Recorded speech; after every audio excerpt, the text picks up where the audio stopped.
Assalamualaikum warahmatullahi wabarakatuh. Ing pasinaon iki kita ngrembak materi teks deskripsi seni pertunjukan wayang.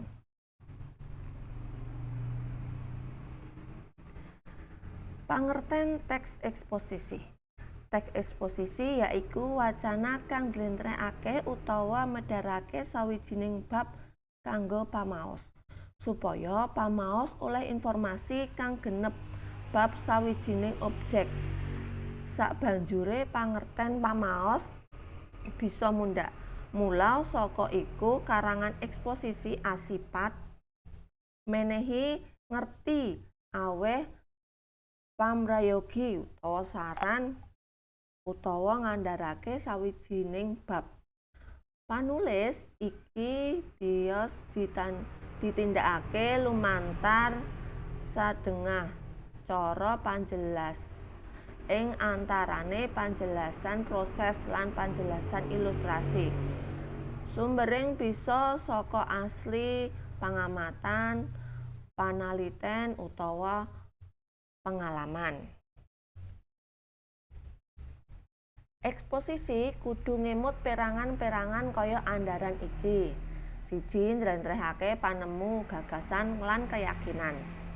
2.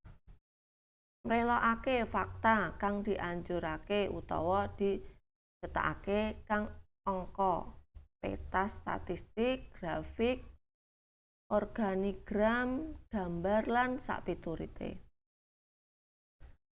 Mrelokake analisis lan sintesis nalika ngonceki bahan lan fakta. Goleki sumber ide saka pengalaman, pangamatan, apa lan keyakinan. Eksposisi kudu ngemot perangan-perangan kaya andharan iki. Eksposisi mung upaya kanggo nyetakake utawa njlentrehake sawijining pokok. Isi eksposisi ora nduwé karep ngundang redaksi, ndayani sikap lan panemune pamaos. Gaya eksposisi kudu informatif lan yakinake. Basa eksposisi minangka basa pawarta tanpa rasa subjektif lan emosional. Ing eksposisi, fakta-fakta mung digunakake dadi piranti. Maksude gawe rumusan lan kaidah kang njlentrehake supaya tambah cetha. Eksposisi ngupaya kanggo njlentrehake pamaos lan pangertene pawongan marang objek kang dirembug.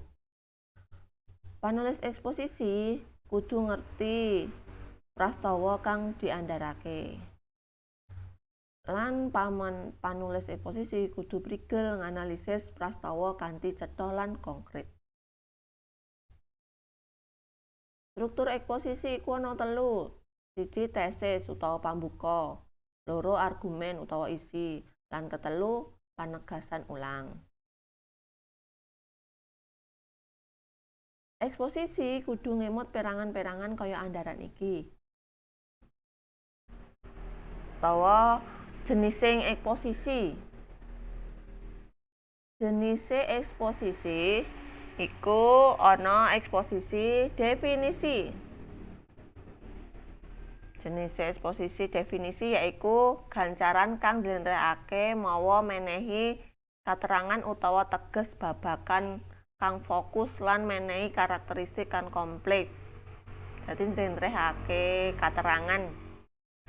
2. Eksposisi proses.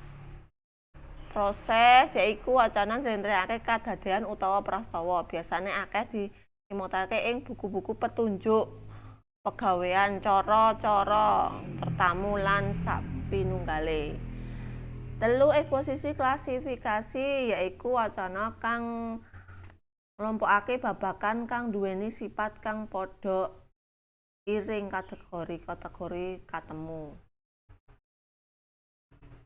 4. Eksposisi ilustrasi yaiku wacana kang sifate umum kang mrelokake tuladha utawa conto 5. Eksposisi perbandingan lan pertentangan, yaitu gancaran kang dijlentrehaké kanthi migunakaké rong sudut pandang. Carane nerangaké ide apa ing ukara kanthi mbandhingaké siji lan sijine. 6. Eksposisi laporan, yaiku gancaran kang sistematis kanggo nglaporaké kadadéan kang wis kadaden sadurunge. Pasinaon teks eksposisi cekap semanten. Wassalamualaikum warahmatullahi wabarakatuh.